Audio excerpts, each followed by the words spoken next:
যাও ভেতরে গিয়ে দেখো এই গন্ধটা কোত্থেকে আসছে, যাও।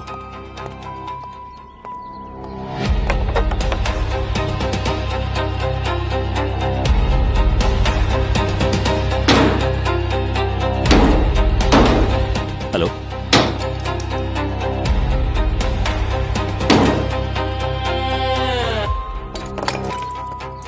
হ্যাঁ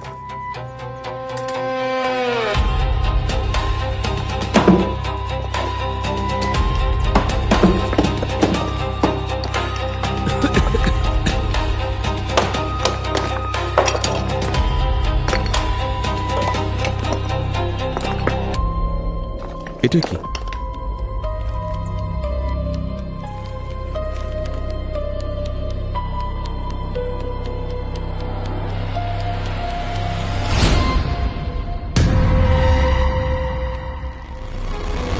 লাশ?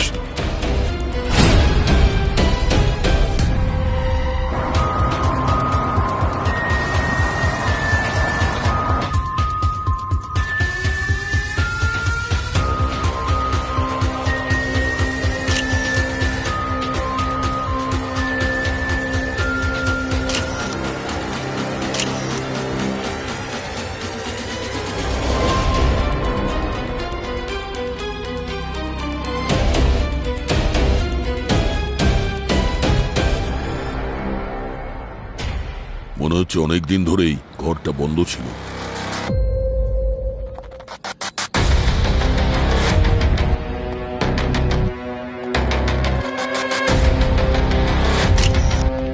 শ্রেয়া, ওদের জিজ্ঞাসা করো। স্যার,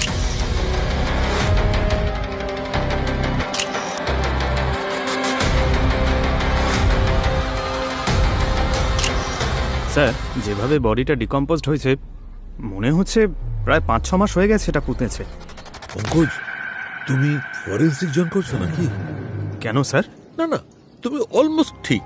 এই লাশটা 9-10 মাস হয়ে গেছে পোঁতা হয়েছে, আর একে পোঁতার জন্য সিমেন্টের ব্যবহার করা হয়েছে। জানা আছে সিমেন্ট কেন ব্যবহার করা হয়েছিল?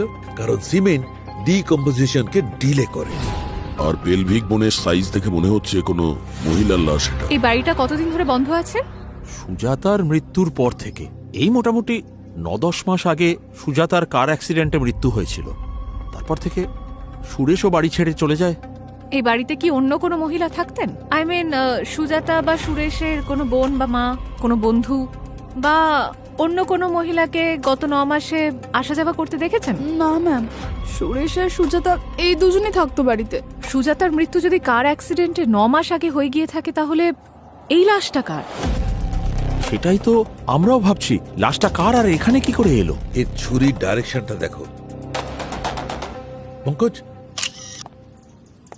আমার মনে হচ্ছে খুনি একে ডান্ডা দিয়ে ধরেছে আর বাঁকা দিয়ে ছুরি মেরেছে।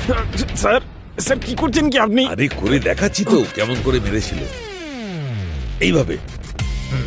তার মানে ডক্টর সালুক এখানে যাই কিছু ঘটেছে হঠাৎ ঘটেছে, খুনির কোনো প্ল্যান ছিল না এটা করার।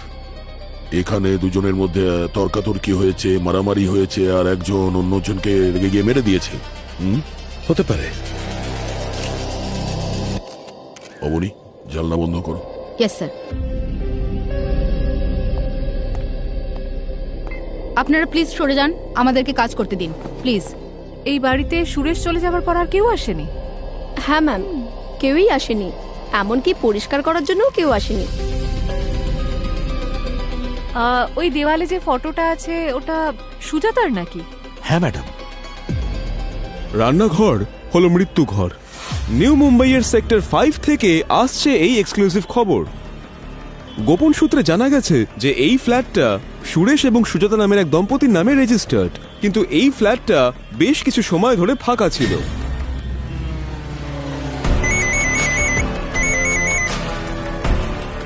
আরে কতবার কনফার্ম করবে?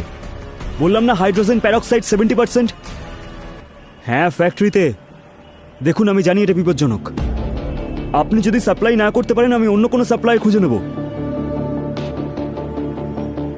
দেখুন, আই এম সরি, প্লিজ যত তাড়াতাড়ি সম্ভব পাঠিয়ে দিন প্লিজ। Thank you.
স্যার এটা কি করে হতে পারে?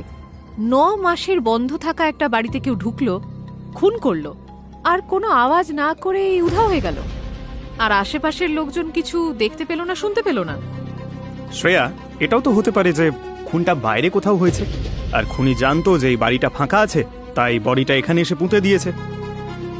কিন্তু স্যার, বডি টেনে নিয়ে আসার তো কোনো চিহ্নই নেই। জানলাগুলো ভেতর থেকে বন্ধ, আর দরজা তো সেক্রেটারি ভাঙলো। তার মানে তো এটাই হয়, হয় এই খুনটা সুজাতার মৃত্যুর আগে হয়েছে, না হলে খুনির কাছে এই বাড়ির চাবি ছিল। হতে পারে খুনি সুজাতার বাড়িরই কেউ। মনে হচ্ছে ফরেন্সিকের দোকান বন্ধ করে ভাঙাচোরার দোকান খুলেছে। কেন? তাহলে এগুলো কি এসব তোমারই জন্যে। রান্না করছো কিছু? হ্যাঁ, রান্না করছি তো, প্রমাণ রান্না করছি।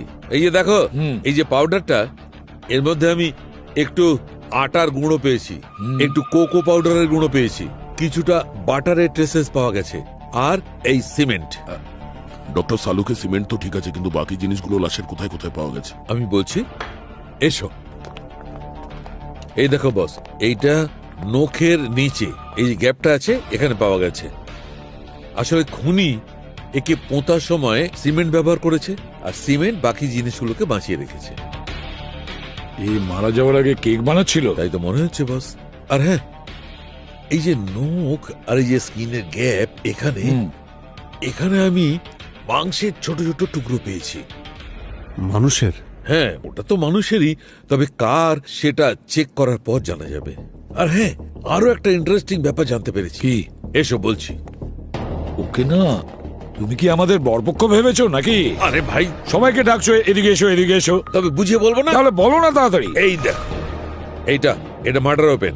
খুনি এর ওপর থেকে আঙুলের ছাপ তো মুছে দিয়েছে, কিন্তু এই মার্ডার ওয়েপেনে রক্তের চিহ্ন এখনো পাওয়া যাচ্ছে। সেটা সিমেন্টের কারণে বেঁচে গেছে। কিন্তু স্যার, এই রক্তের দাগ তো ভিকটিমের হতে পারে অথবা খুনির। হ্যাঁ, যে কারোর হতে পারে।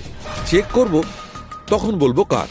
কিন্তু আরো এক বিষয় জানা গেছে। আরে এই আসলে হয়েছে কি, ওই ক্রাইম স্পটটা মেলার থেকে কম ছিল না। শ্রমিক, পাড়া প্রতিবেশী, মিডিয়া, ঘরের সমস্ত জিনিস সব মিলিয়ে আমি 32টা ডিএনএ স্যাম্পল পেয়েছি, 32। কিন্তু তবুও একটা বড় কাজের জিনিস পাওয়া গেছে।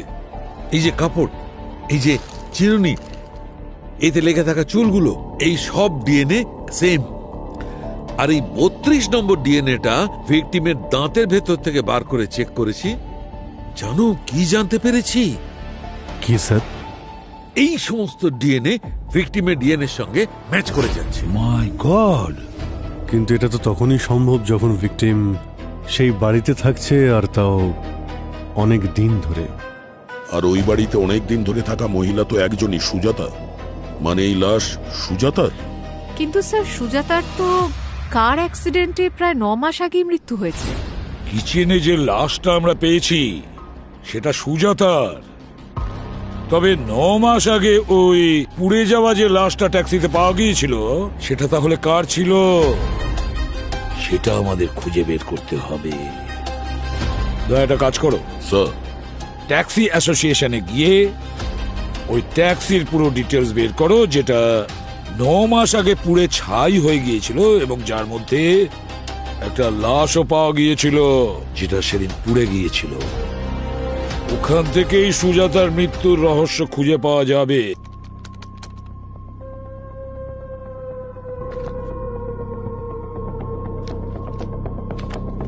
স্যার, আমি তো এটা শুনে অবাক হচ্ছি যে আপনারা আমার ফ্ল্যাটে একটা মানুষের লাশ পেয়েছেন, আর আপনারা বলছেন যে ওটা সুজাতার লাশ।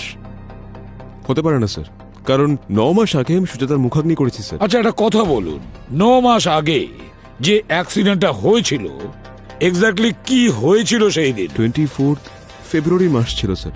আমি 1 সপ্তাহের জন্য শহরের বাইরে বেরিয়েছিলাম কিছু কাজের কারণে, আর তখনই আমাকে পুলিশ স্টেশন থেকে ফোন করা হলো আর বলা হলো যে একটা ভয়াবহ অ্যাক্সিডেন্ট হয়েছে, আর আমার সুজাতা, ওকে আমি চিনতে পারছিলাম না স্যার। স্যার, পুলিশ বলল যে অ্যাক্সিডেন্ট একদিন আগে 23 ফেব্রুয়ারি হয়েছিল, আর তারপর আমি আর আমার জামাইবাবু বডি শনাক্তের জন্য গেছিলাম। আমরা যা দেখেছিলাম সেটা ভয়ঙ্কর ছিল। ওর মুখ জামা কাপড় এমন ভাবে পুড়ে গিয়েছিল যে বিশ্বাস করা মুশকিল ছিল এটা সুজাতা। না, তারপর উনি ওনার জিনিসপত্র দেখালেন। সেখানে ওর পার্স ছিল, যেটা একসাথে কিনেছিলাম, ওর পছন্দের চেন, বাড়ির চাবি, পেন্ডেন্ট।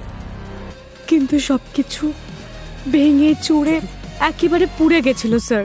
এই সব দেখেই চিনতে পেরেছিলাম। এটাই তো কিছুতে বুঝতে পারছি না যে সুজাতা সেদিন ট্যাক্সিতে যখন ছিলই না, তাহলে ওর পার্সটা কি করে ট্যাক্সিতে পাওয়া যায়? আর তাছাড়া ট্যাক্সিতে যে ড্রাইভার ছিল, ভেতরে যারা বসেছিল তারা পুরো ছাই হয়ে গিয়েছিল। তারপরেও, সেই ঘটনার পরেও পার্সটা অ্যাজ ইট ইজ ছিল। এটা কেন হলো বুঝতে পারছি না। আচ্ছা, সুজাতা কি রেগুলারলি ট্যাক্সিতেই আসা যাওয়া করতো? হ্যাঁ, ও নিজের বেকারের জন্য নতুন জায়গা খুঁজছিল।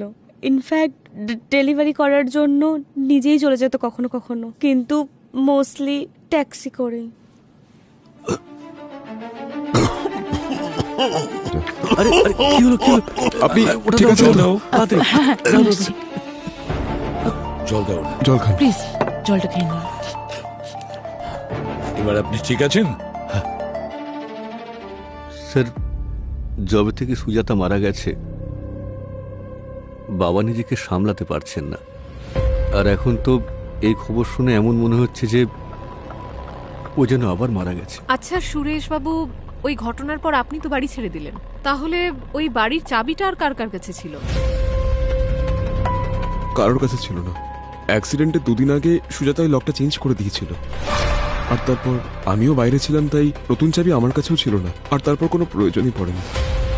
আমার একদমই সাহস হয় না এই ফ্ল্যাটে একা থাকার। আর সেই জন্যেই আমার বোনের বাড়িতে শিফট হয়ে গেছি।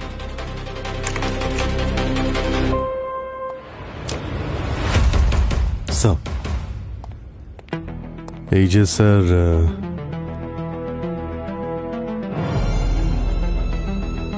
আরে বাহ মিস্টার সুরেশ, দারুণ একটা ঘড়ি পরে আছেন তো আপনি। মনে হচ্ছে আপনার দামি ঘড়ি পরার শখ রয়েছে। হ্যাঁ স্যার, ওই সুজাতার খুব শখ ছিল। ও আমাকে প্রায় ব্র্যান্ডেড ঘড়ি গিফট করত। আর দেখুন না, এখন শুধু ওর দেওয়াই একটা জিনিসই আমার কাছে রয়ে গেছে।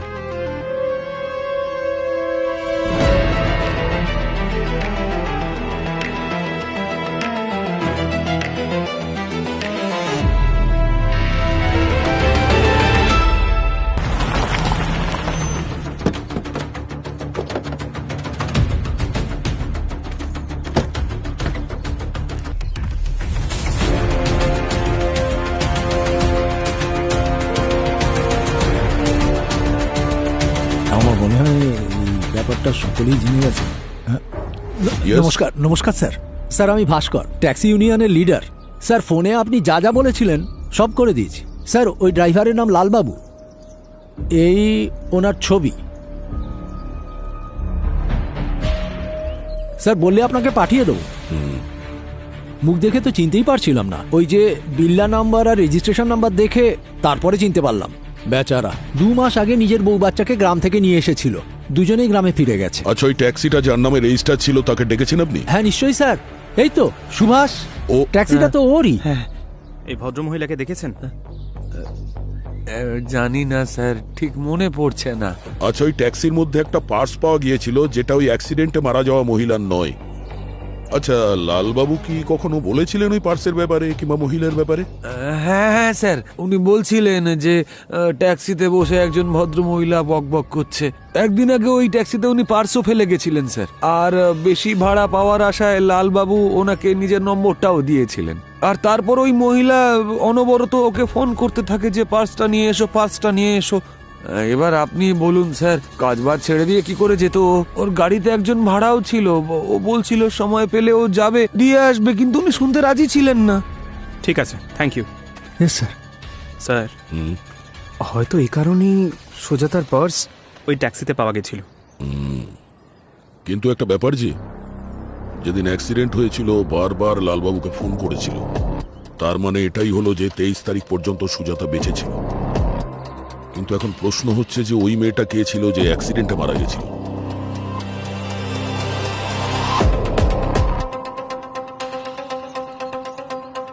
হ্যাঁ অবনী, এই খাড়গড় থেকে পাম বিচের রুটে যতগুলো পুলিশ স্টেশন আছে ওখানে গিয়ে খোঁজ নাও যে 23শে ফেব্রুয়ারি থেকে 2 সপ্তাহ পর্যন্ত কতজন মেয়ের নামে মিসিং কমপ্লেন করা হয়েছে, যাদের এজ হলো 30 থেকে 35 বছরের মধ্যে। ঠিক আছে, এটা তো জানা যাক যে ওই দিন গাড়িতে যে মারা গেছিল সে কে, আর ওর প্রোফাইল চেক করো। ওকে পঙ্কজ, যে থানাতে এই অ্যাক্সিডেন্টের ব্যাপারে কেস করা হয়েছিল তাদের সঙ্গে গিয়ে দেখা করো, কথা বলো ওদের সঙ্গে।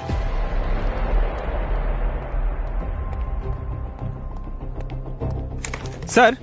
হ্যাঁ স্যার, লোকাল পুলিশ এই ফটোগ্রাফ পাঠিয়েছে। সবটাই ছিন্ন বিচ্ছিন্ন পোড়া, কিন্তু এই দেখুন স্যার। আশ্চর্য, কেউ একবার জিজ্ঞাসাও করেনি এই সুজাতার পার্সটা ওই ট্যাক্সি ড্রাইভারের ট্যাক্সিতে গ্লোভ বক্সে কিভাবে এলো? স্যার। হ্যাঁ স্যার, এটা দেখুন। স্যার, আপনার সন্দেহটাই একদম ঠিক। আমি সুরেশের সোশ্যাল মিডিয়া একদম তন্ন তন্ন করে দেখলাম। এটা সেই ঘড়িটাই যেটা ক্রাইম সিনে আমরা ভাঙা অবস্থায় পেয়েছিলাম। খুবই এক্সপেন্সিভ আর লিমিটেড এডিশন। স্যার, আপনার কি করে সন্দেহ হলো? শ্রেয়া, দামি ঘড়ি পরা এক ধরনের নেশা, আর একবার যাকে এই নেশা ধরে নেয় সে কম দামের ঘড়ি কোনোদিনও পড়তে পারে না। স্যার, অ্যালবামে প্রত্যেকটা ছবিতে সুরেশের হাতে নতুন নতুন ঘড়ি দেখেছি, আলাদা আলাদা ঘড়ি, আর তাও ব্র্যান্ডেড। তার মানে স্যার, সুজাতা যখন মারা যায় সুরেশ তখন বাড়িতে ছিল, শহরের বাইরে ছিল না যেমনটাও বলেছিল। হ্যাঁ পঙ্কজ, কারণ ওই বাড়িটা সুজাতার নামে ছিল, আর এখন ওটা সুরেশের নামে ট্রান্সফার হয়েছে। সুজাতার নামে একটা খুব বড় ইন্স্যুরেন্স পলিসি আছে, আর এই সুরেশের বিজনেস ডুবে যাচ্ছে স্যার। তাহলে সুরেশের কাছে নিজের স্ত্রীকে মারার উদ্দেশ্য তো আছেই স্যার।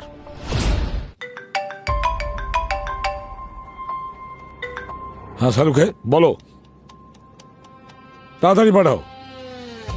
শালুকে বলছে সুজাতার লাশের নখের ভেতরে যে মাংসের টুকরো পাওয়া গেছিল সেটা, আর যে ছুরি দিয়ে সুজাতাকে মারা হয়েছিল তাতে যে রক্তের ছাপ ছিল সেটা ম্যাচ করছে, মানে ডিএনএ একটাই। স্যার, ক্রাইম সিনে আমরা সুরেশের ভাঙা ঘড়িটা পেলাম। হতে পারে সুরেশ আর সুজাতার মধ্যে হাতাহাতি হয়েছে, আর সুরেশ সুজাতাকে মেরে ফেলেছে।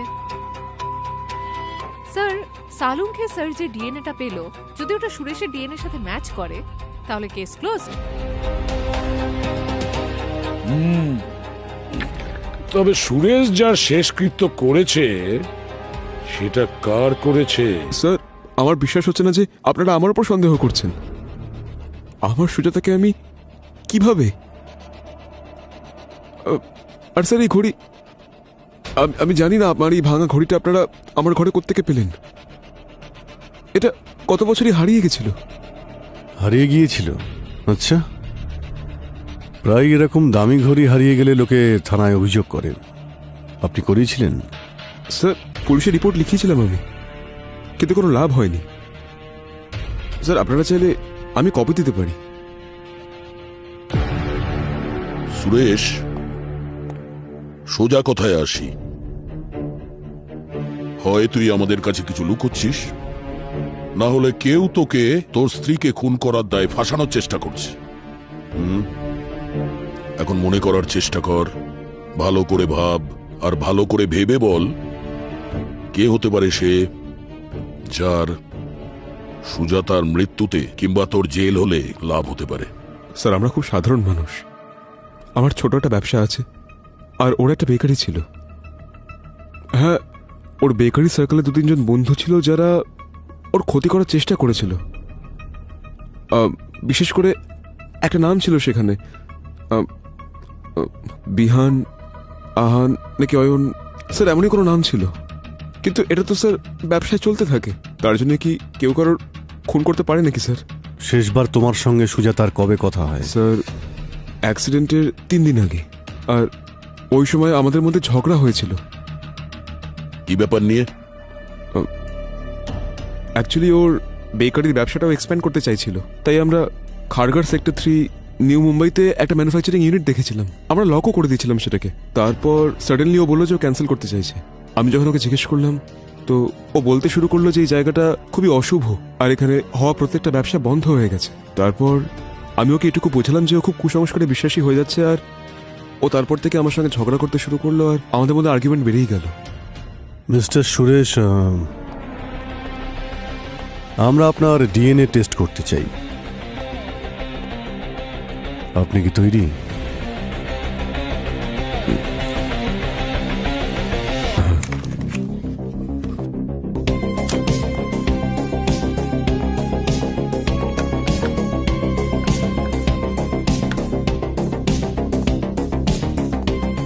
একটু পিছিয়ে যান প্লিজ।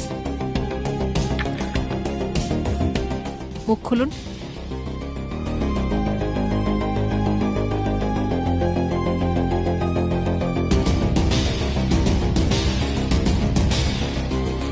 যতক্ষণ না এই কেসটা সলভ হবে শহর ছেড়ে তুমি কোথাও যাবে না। স্যার, হ্যাঁ স্যার, সুরেশ যার কথা বলেছিল আহান, সুজাতার বিজনেস রাইভাল, এটা ওর সোশ্যাল মিডিয়া অ্যাকাউন্ট। এই দেখুন।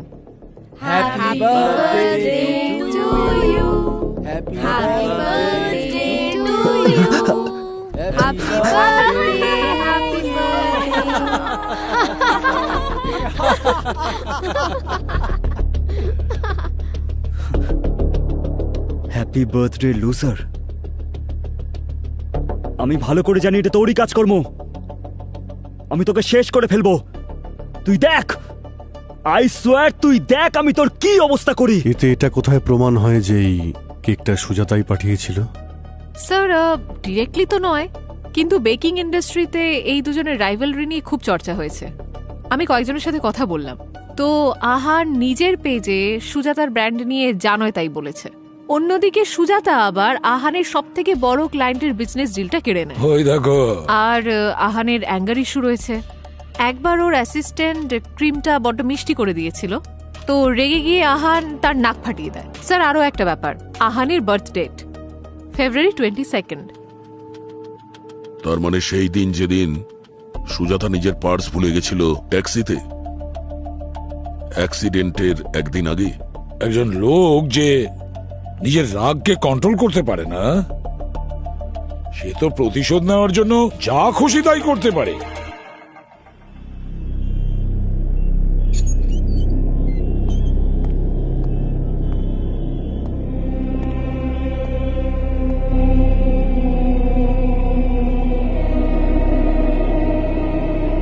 আরে স্যার, এটা দেখে বেকারই কম, সিরিয়াল কিলারদের আড্ডা মনে হচ্ছে। সিরিয়াল কিলার না স্যার, শয়তানের আড্ডা।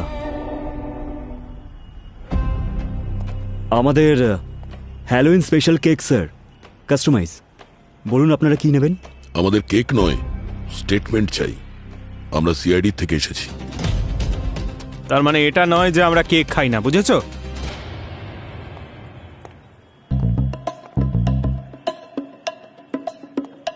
এইটা দেখে বেশ মজার মনে হচ্ছে।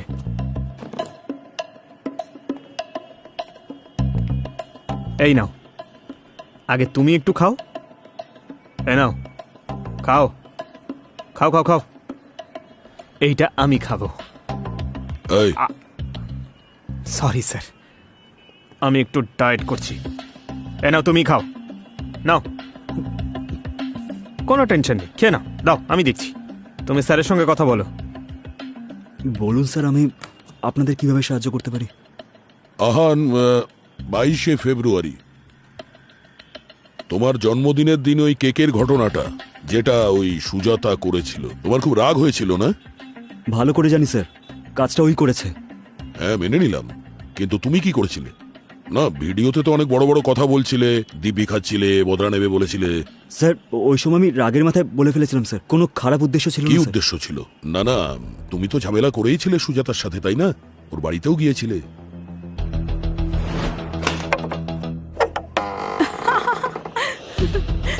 আমি জানি ওই কেকটা তুই পাঠিয়েছিলিস।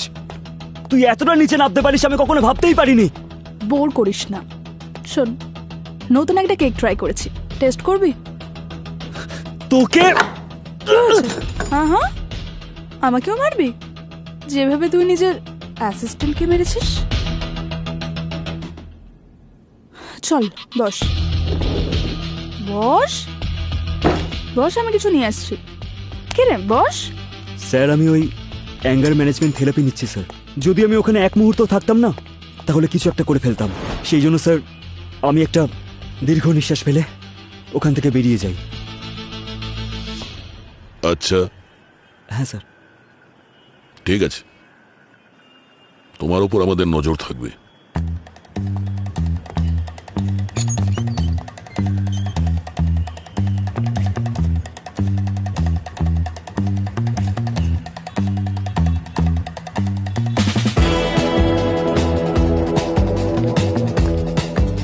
পঙ্কজ, ওই কেক খাওয়ানোর অজুহাতে তুমি যে ওর ডিএনএটা নিলে না, ভেরি স্মার্ট মুভ। হ্যাঁ, আরে স্যার, এটা তো কিছুই নয়। আমার কাছে এমন 50টা আইডিয়া আছে আরো, কিন্তু আপনারা তো কখনো আমার কথা বিশ্বাসই করেন না, আমার আইডিয়া ইউজ করেন। আরে আমার ক্লাসের টপার ছিলাম আমি স্যার, কিন্তু আমার শোনো শোনো শোনো, দেখো সালুকে শোনো শোনো বললে হবে না, খবর জেনুইন হওয়া চাই। হ্যাঁ, শুনে তো নাও, দুটো খবর আছে স্যার। ভালো খবর না খারাপ খবর? খারাপ। দেখুন, প্রথম খবর, সুরেশের ডিএনএ খুনির ডিএনএর সঙ্গে ম্যাচ করছে না। আরেকটা খবর, দ্বিতীয় খবর, ওই যে চামচটা তোমরা তুলে এনেছিলে সেটা আমি আর্জেন্টলি টেস্ট করেছি, আহানের ডিএনএর সঙ্গে ম্যাচ করছে না। তোমার কাছে তো এটাই আশা করেছিলাম, আর কি আরে বলবো। শুনে তো নাও, খবর এখনো বাকি আছে। আর সেটা তোমাদের জন্য ভালো খবর, ওই যে ন্যাপকিনটা তোমরা এনেছিলে আহানের বেকারি থেকে, আমি সেটা টেস্ট করেছি, আমি সেখানে হাইড্রোজেন প্যারক্সাইড পেয়েছি। হাইড্রোজেন প্যারক্সাইড সাধারণত ফরেন্সিকে বা মেডিকেল ফিল্ডে ব্যবহার হয়, বেকারি বা ওসব জায়গায় কখনোই ব্যবহার হয় না। তাহলে আহানের বেকারিতে কিভাবে পাওয়া গেল? বস, ইন্টারেস্টিং কথাটা হচ্ছে এই হাইড্রোজেন প্যারক্সাইড সাধারণ নয়, এটা হচ্ছে হাই টেস্ট প্যারক্সাইড, এইচটিপি। এর কনসেন্ট্রেশন থাকে 70%, আর এটা সাধারণ লোকেদের কাছে পাওয়া যায় না। এটা যারা বিক্রি করে তাদের রেকর্ড রাখতে হয়। নিউ মুম্বাইতে যতগুলো কেমিক্যাল ফ্যাক্টরি আছে সব জায়গায় গিয়ে খোঁজ নিয়ে দেখতে হবে যে এই এইচটিপি হাই টেস্ট প্যারক্সাইড কারা সাপ্লাই করে, আর এই আহানের বেকারিতে কেন সাপ্লাই করলো, কিভাবে করলো, কি কানেকশন আছে এদের দুজনের, খোঁজ নিয়ে দেখতে হবে। স্যার আমি নিউ মুম্বাইয়ের সমস্ত পুলিশ স্টেশনের সাথে কথা বলে নিয়েছি। ট্যাক্সি অ্যাক্সিডেন্টের 2 সপ্তাহ আগে থেকে 30 থেকে 35 বছর বয়সের 10 জন মহিলা মিসিং। My God! কিন্তু স্যার তাদের মধ্যে একজন আছে ডিম্পল, যে বাড়ি থেকে বেরিয়েছিল হলুদ কালো ট্যাক্সিতে আর তারপরে কখনো ফেরেনি। কমপ্লেন কে ফাইল করেছিল? ওনার ভাই স্যার, সান বাড়াতে থাকে, আমি তার সাথে কথা বলেছি। অ্যাকচুয়ালি ডিম্পলের হাঁটুতে প্রবলেম ছিল, সেই জন্য তার ভাই ট্যাক্সি ড্রাইভারের সাথে পিক আপ আর ড্রপ কথা বলে নিয়েছিল। মোটামুটি 3টের সময় ডিম্পল তার ভাইকে কল করে আর বলে যে কোনো মেয়ে এই ড্রাইভারকে বারবার কল করছে, আর ড্রাইভার প্রথমে তার পার্স ফেরত দিতে চাইছিল, আর ভাই ড্রাইভারকে ফোন করে বলে যে প্রথমে ডিম্পলকে ড্রপ করে যেখানে যাওয়ার হয় যাও। এর মানে হলো ওই দিন সুজাতার জায়গায় ডিম্পলের শেষকৃত্য হয়েছে। ঠিক। কিন্তু স্যার 23শে ফেব্রুয়ারি সুজাতা বারবার লালবাবুকে ফোন করছিল পার্সের জন্য। এর মানে 23শে ফেব্রুয়ারি দুপুর পর্যন্ত তো সুজাতা বেঁচে ছিল। তাহলে সুজাতাকে কখন মারলো আর কে মেরেছে? স্যার মোবাইল কোম্পানিগুলো সুজাতার কল রেকর্ড আর টাওয়ার ডেটার লোকেশন শেয়ার করেছে। ওদের কথা অনুযায়ী সুজাতা সুরেশকে এসএমএস করেছিল 24শে ফেব্রুয়ারিতে আই এম ফাইন। তখনই সুজাতার লোকেশন ওর পাশের টাওয়ারেই লোকেট করা যায়, মানে 24শে ফেব্রুয়ারি পর্যন্ত ওর বাড়িতেই ছিল। তারপর থেকে ওর ফোনটা বন্ধ হয়ে যায় আর 1 মাস ধরে স্ট্যাটিক থাকে, আর তারপরে ওর ফোনটা ডাম্পিং ইয়ার্ডে পাওয়া যায়। স্যার তার মানে 24শে ফেব্রুয়ারি অবধি সুজাতা বেঁচে ছিল, আর ওর বাড়ির লোক ভেবেছিল ওই অ্যাক্সিডেন্টে যে মারা গেছে সেই বডিটা সুজাতার। আর যেই সুজাতার অ্যাক্সিডেন্টের খবরটা বাইরে ছড়ায়, খুনি সুজাতার ফোনটা ফেলে দেয়।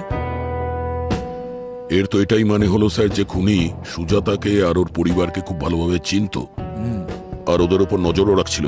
স্যার আমি নিউ মুম্বাইতে সব বড় কেমিক্যাল সাপ্লাইয়ের সঙ্গে কথা বলেছি। আহানের সঙ্গে কারোরই ডাইরেক্ট কানেকশন নেই স্যার। একটা বিলিং বড়ই অদ্ভুত ছিল স্যার। খারগারের সেক্টর 3-তে একটা কেক ম্যানুফ্যাকচারিং কারখানা ছিল, যেখানে 9 মাসের মধ্যে 3 বার এইচটিপি ডেলিভার হয়েছে। কোনো অ্যাভান্টগার্ড কোম্পানির জায়গা ওটা। এটা তো সেই জায়গাটা স্যার যেখানে সুজাতা ভাড়া নিতে চেয়েছিল, যদিও পরে ও ভাড়া নেয়নি ওখানে।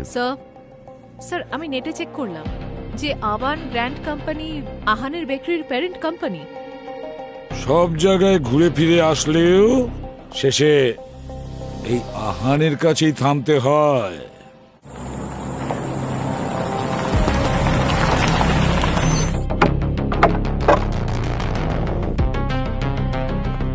স্যার এই জায়গাটা তো অনেক মাস মনে হচ্ছে বন্ধই পড়ে আছে। আশেপাশে কোথাও তো সিকিউরিটি গার্ডও নেই।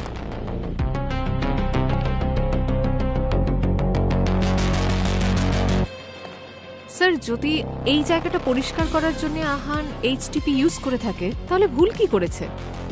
শ্রেয়া, প্রশ্নটা ভুল।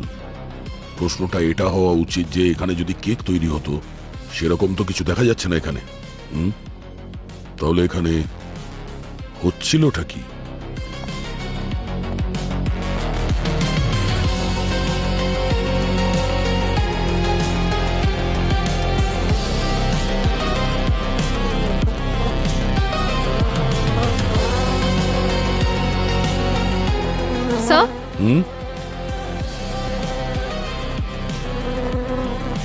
স্যার এখানে দেখুন কত মাছি ঘুরছে।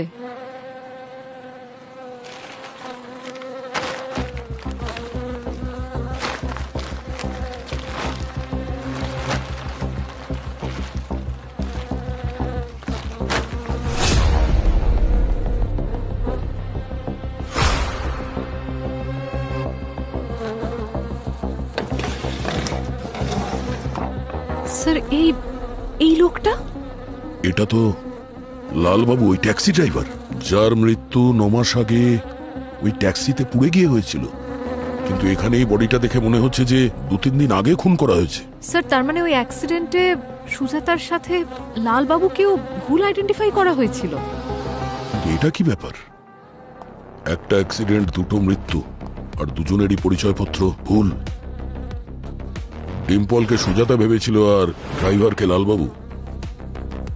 যদি লালবাবুর মৃত্যু কয়েকদিন আগে হয় তাহলে ওই ট্যাক্সিতে পুড়ে যে লোকটা মারা গেছিল, ওই লোকটা কে ছিল? হ্যালো দয়া, কেক ম্যানুফ্যাকচারিং ইউনিটে আমি সেই 70% কনসেন্ট্রেটেড এইচটিপি পেয়েছি যা আমি আহানের বেকারিতে পেয়েছিলাম। কিন্তু তার থেকেও বড় কথা জানা গেছে, সেটা হচ্ছে এই লালবাবুর ডিএনএ সুজাতার বডিতে পাওয়া ডিএনএ এর সঙ্গে ম্যাচ করে গেছে। কিন্তু ডক্টর সালুকে লালবাবু সুজাতাকে কেন মারবে? মানে মোটিভটা কি? মোটিভ যাই হোক না কেন, আমাদের এটা জানতে হবে যে লালবাবু সুজাতাকে খুন কেনই বা করতে গেল, আর কেউ লালবাবুকেই বা খুন কেন করল। যাতে লালবাবু কোনো কথা না বলতে পারতেন আর চুপ হয়ে যান। লালবাবু সুজাতার ব্যাপারে এমন কোনো কথা জানতেন যেটা ওনার জানার কথা ছিল না। আর তাছাড়া এর সাথে আহানের কোনো না কোনো কানেকশন নিশ্চয়ই আছে সুজাতার খুনের সঙ্গে। এই লালবাবুর স্ত্রীর সঙ্গে কথা বলতে হবে, ওনাকে নিয়ে এসো। এইচটিপি, হাই টেস্ট প্যারক্সাইড, এর নাম তুমি শুনেছো? স্যার ওই কয়েক মাস আগে কেন জানি না হঠাৎ ফ্যাক্টরিতে প্রচুর পরিমাণে পোকামাকড় দেখা দেয়। স্যার কেকের ওই পুরো ব্যাচটাই ফেলে দিতে হয়েছিল আমাদের। তারপর 3 বার ডিক্লিন করিয়েছিলাম আমরা। তারপর ওখানে আমরা বেকিংও বন্ধ করে দিই। স্যার এমনিতেও ওই জায়গাটা খুব আনলাকি স্যার। আমি সামনের মাসে তো ওই জায়গাটা ছেড়েও দিচ্ছি। স্যার এই সোয়ার sir, please trust me sir.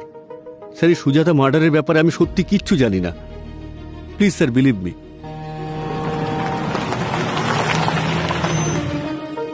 এই লালবাবু কোথায় থাকেন? লালবাবু এখানেই থাকেন। এখানে? হ্যাঁ। ঠিক আছে। কেউ আছেন? লালবাবু?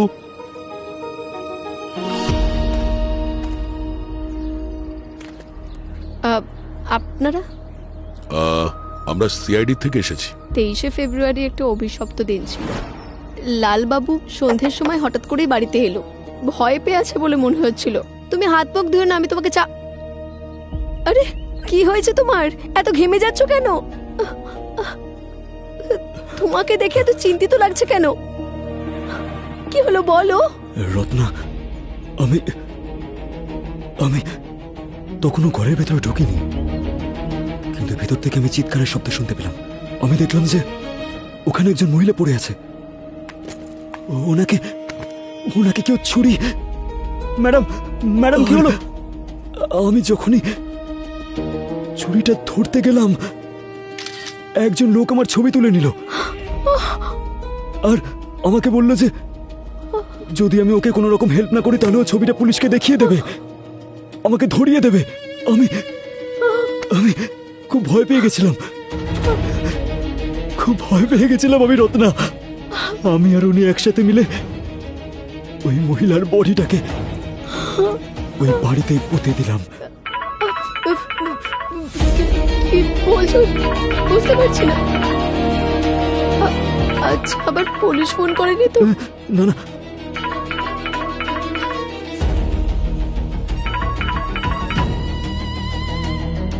হ্যাঁ হ্যালো। আরে তুই এখনো পৌঁছোসনি আমার বোনকে নিতে? পুরো টাকা নিয়ে পালিয়ে গেছিস, লজ্জা করে না? আমি আসছি স্যার। কোনো প্যাসেঞ্জারকে নিয়ে যাওয়ার কথা ছিল, কারণ ও অ্যাডভান্স নিয়েছিল আর ওর অবস্থা এমন ছিল যে ও ঠিকঠাক গাড়ি চালাতে পারবে না, তাই ও ওর ইউনিফর্ম আর ব্যাজ ওর ভাইকে দিয়ে দিয়েছিল। খারঘাট সেক্টর 3-তে একটা পিকআপ আছে, ওনাকে ওখানে নিয়ে গিয়ে বাড়িতে ছেড়ে আসবি। আমার শরীরটা আজকে খুব একটা ভালো লাগছে না। ঠিক আছে, নিজের খেয়াল রাখিস। আর যখন দুর্ঘটনাটা ঘটেছিল তখন গাড়িতে লালবাবুর জায়গায় ওর ভাই ছিল। সেই কারণে লোকাল পুলিশ ওই লোকটাকে লালবাবু ভেবেছে, কারণ মুখ দেখে ঠিকমতো বোঝা যাচ্ছিল না।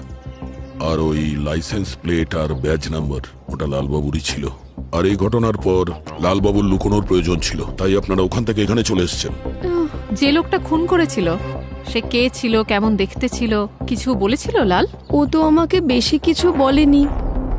ও বলছিল যে ও যখন জোরে জোরে চিৎকার করছিল আর আরো যখন মাথা গরম করে ফেলছিল তখন কান চুলকাতো, কিন্তু এবারেও কান চুলকাচ্ছিল না। এইবার মানে ধরুন এই তো 3 দিন আগে ওই লোকটার ফোন এসেছিল আর ও লালবাবুকে বলেছিল যে ও লালবাবুকে টাকা দেবে চাকরি দেওয়ার জন্য।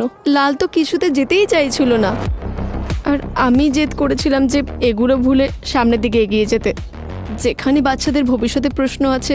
কোন নাম্বার থেকে কল এসেছিল? এটা তো আমি জানি না, এটা হয়তো লালের ফোনেই থাকবে। লালবাবুর ফোন নাম্বারটা দেবেন প্লিজ। 9818। ওকে। লালকে আমি 2 দিন ধরে ফোন করছি, ও ফোন তুলছেই না। ও কখনো এর আগে এরকম করেনি। উনি না, 3 দিন আগে সুজাতার লাশ পাওয়া গেছে, আর 3 দিন আগে লালবাবুকে কেউ ফোন করেছে।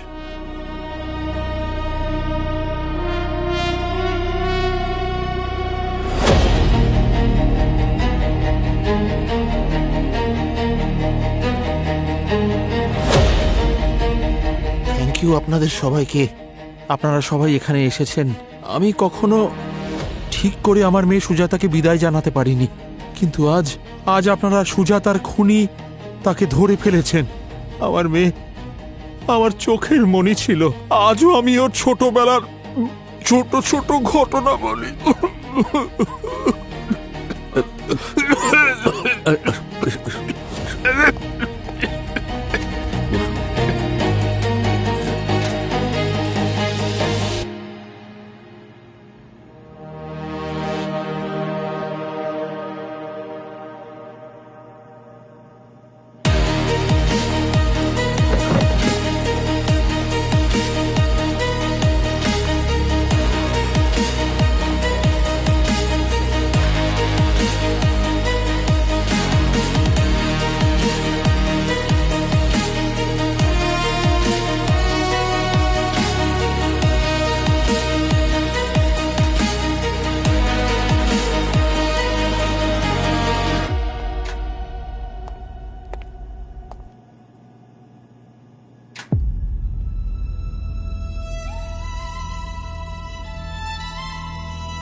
যখন জোরে জোরে চিৎকার করছিল তখন কান চুলকাতো।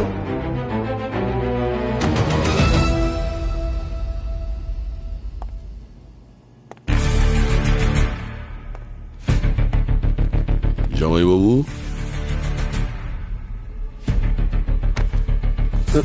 সুজাতা আর লালবাবুর ডবল মার্ডারের অপরাধে আমি তোমাকে গ্রেফতার করছি।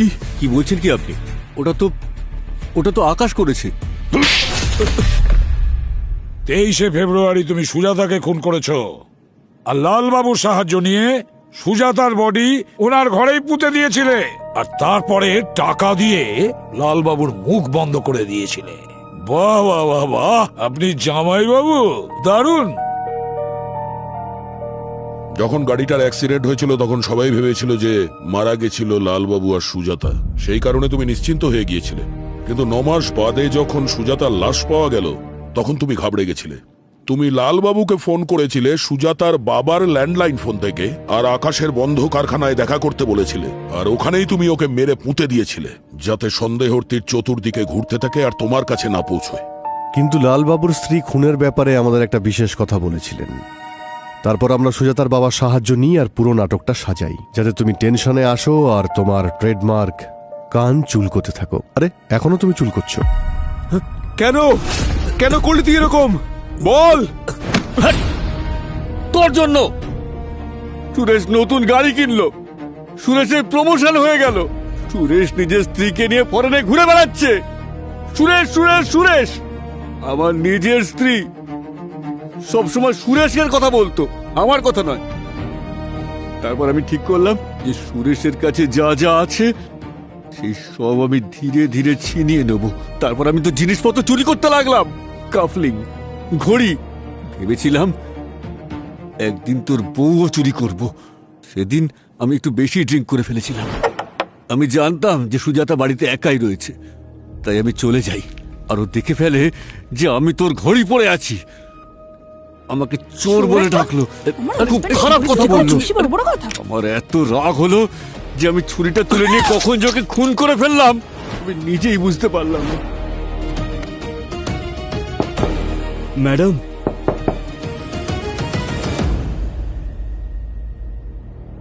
আরে ম্যাডাম, ম্যাডাম ম্যাডাম ম্যাডাম, আরে এটা কি করে হলো? আরে ম্যাডাম, এই তোকে মারলি কেন? আরে আরে আমি কিছু করিনি স্যার। দাঁড়া, এক্ষুনি আমি পুলিশকে ডেকে সব কথা বলছি। আরে আরে স্যার, আমি পায়ে পড়ছি স্যার, আমার ঘরে সন্তান বউ আছে। এই আমি জানি যে তুই এটা করিসনি, আরে কিন্তু দেখ আমি পুরোটা রেকর্ডিং করেছি। যদি বাঁচতে চাস তাহলে লাশ গুম করতে আমাকে তুই সাহায্য করবি। আরে বল।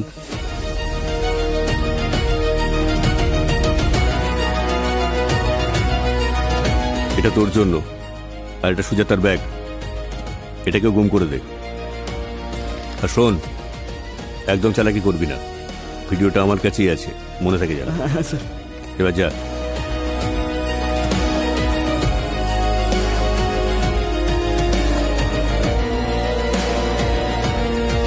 সুরেশ যা কিছু উপার্জন করেছে নিজের পরিশ্রম আর সততা দিয়ে সেটা করেছে, কিন্তু তুমি ওই সব কিছু পাওয়ার লোভে একজন নিরীহ মানুষের প্রাণ নিয়েছো, দুটো খুন করেছো তুমি।